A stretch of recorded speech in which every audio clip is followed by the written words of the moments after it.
Help. Ignition. Purple ball. Main stage. 4, 3, 2, 1, 0. Plus 1, 2, 3, 4, 5, 6, 7, 8, 9, 10.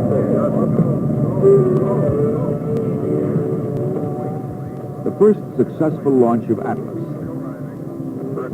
the week before Christmas, 1957, more than a quarter century ago.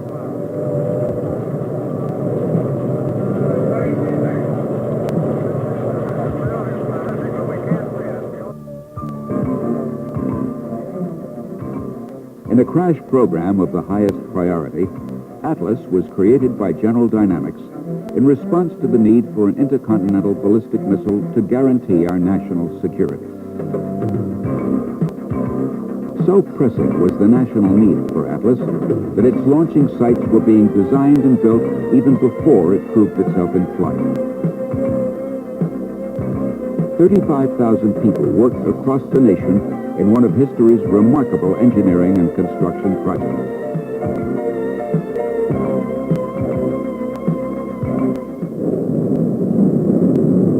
Test launches began in earnest, an average of 2 a month.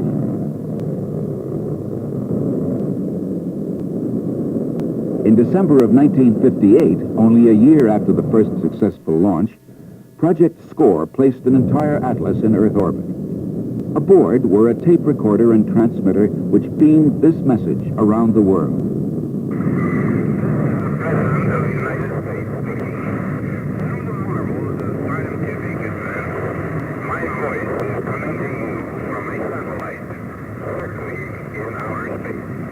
Project SCORE was the beginning of the transition of Atlas from weapon to space launch vehicle.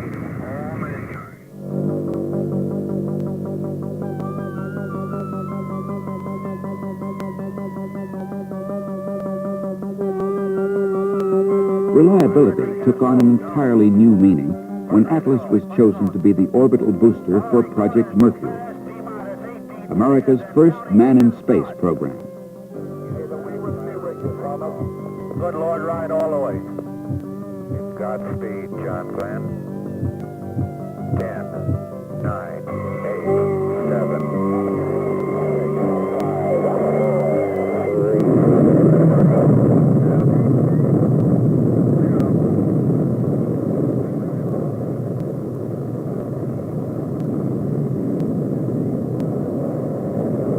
3 more astronauts followed John Glenn into space aboard Atlas, proving its reliability and versatility.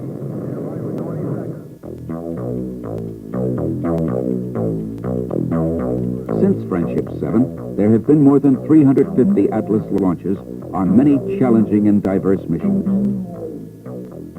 Between 1964 and 1967, Project Prime tested re-entry bodies that paved the way for the design of today's space shuttle.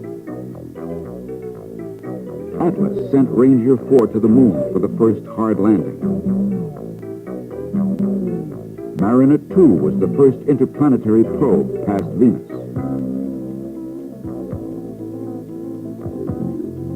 When the National Aeronautics and Space Administration needed an upper stage vehicle, General Dynamics was again called upon to meet the challenge. Centaur was developed for deep space probes requiring a high-energy stage and was the first hydrogen-burning space vehicle. By the end of 1983, Atlas had been launched 471 times, and Centaur teamed with Atlas and later Titan 60 times. Their workload was impressive. Orbiting observatories were positioned above the Earth's atmosphere for the first undistorted views of the reaches of the universe. Lunar orbiters and surveyor lunar landers paved the way for the Apollo manned missions that followed.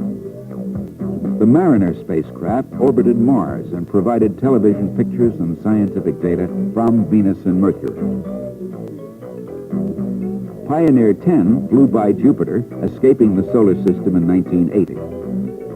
Meanwhile, Pioneer 11 flew by Jupiter and arrived at Saturn in 1979.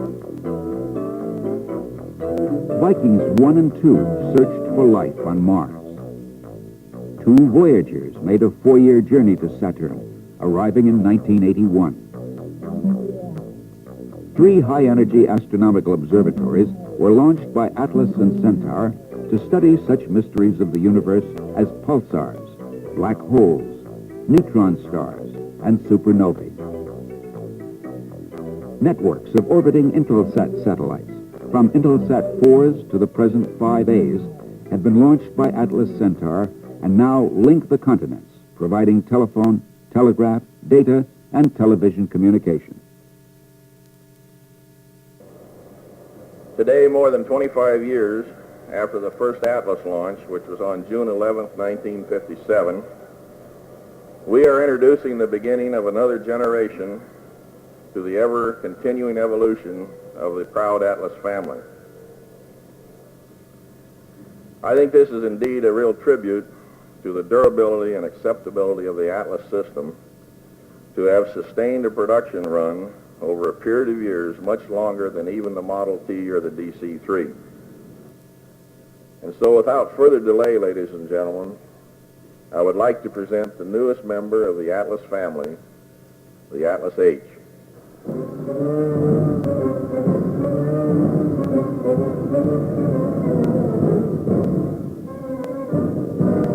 This new version of Atlas was commissioned by the Air Force to orbit vital payloads from Vandenberg Air Force Base. Only an unheard-of 16 months after go-ahead, Atlas 6001 was on the launching pad. And 4 months later, on February 9, 1983, it became the first of this new series to take to the sky. The product of a crash effort reminiscent of the 50s. Once again, calling for concurrent design, procurement, and fabrication.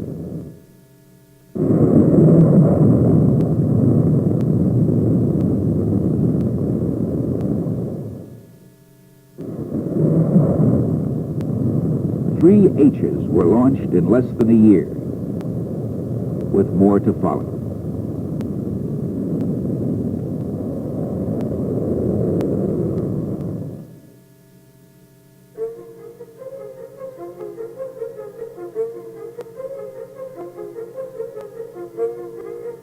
At the birthplace of Atlas and Centaur, quality and reliability have always been paramount. But the standards of the past are only the foundation for the refined requirements of tomorrow. In an industry where there are now virtually no tolerances, no margins for error.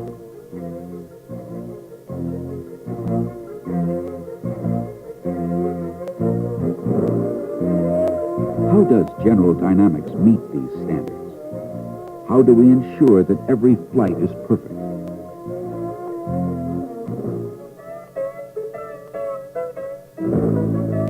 Starting with design, creative men and women are meticulously reconfiguring Centaur to the specifications of the Space Shuttle cargo bay so that the two systems mesh like the parts of a fine watch.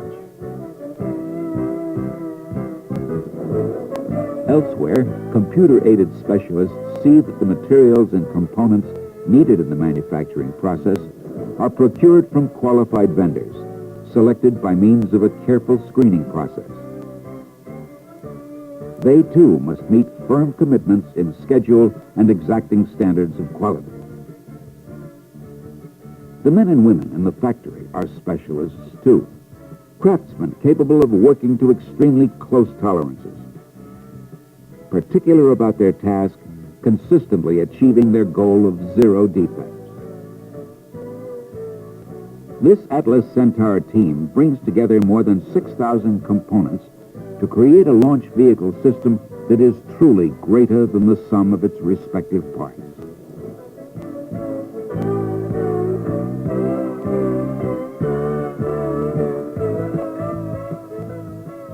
For everyone involved, the mandate is clear.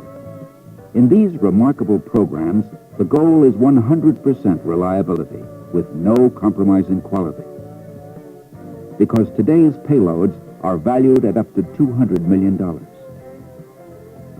The goal is 100% reliability with no compromise in quality, because America's astronauts will soon roar into orbit with the new version of Centaur behind them in the shuttle cargo bay. And safety will be paramount. Achieving the goal of 100% reliability with no compromise in quality or cost effectiveness will continue to make General Dynamics' commercial launch vehicles competitive with any space booster available throughout the world. Atlas systems, propulsion, go. Hydraulics, go. Pneumatics, go. The story of Atlas and Centaur is still being written by the General Dynamics team which, over a quarter century, has designed, built, and improved these space workhorses. These are people who responded to an urgent need in a program unparalleled in American history, literally creating new technology because the standards of the day were insufficient for the task. People who then shaped that new technology into hundreds of launch vehicles that arched their fiery trails into space on scores of important missions. Some team members remember that first Atlas flight in 1957. Others were not even born then. But all are the kind of people whose personal pride and attention to quality has, for example, allowed mankind to see close up the moons of Jupiter and the lacy rings of Saturn. 8, 7, 6. After nearly 500 flights in 25 years, with 50 payload types on 14 planetary, 21 lunar, and 175 Earth orbital missions, the people of General Dynamics are proudly building today to the tolerances of tomorrow, expanding commercial satellite communication, again aiding in the nation's defense, helping man to utilize space, probing its wonders.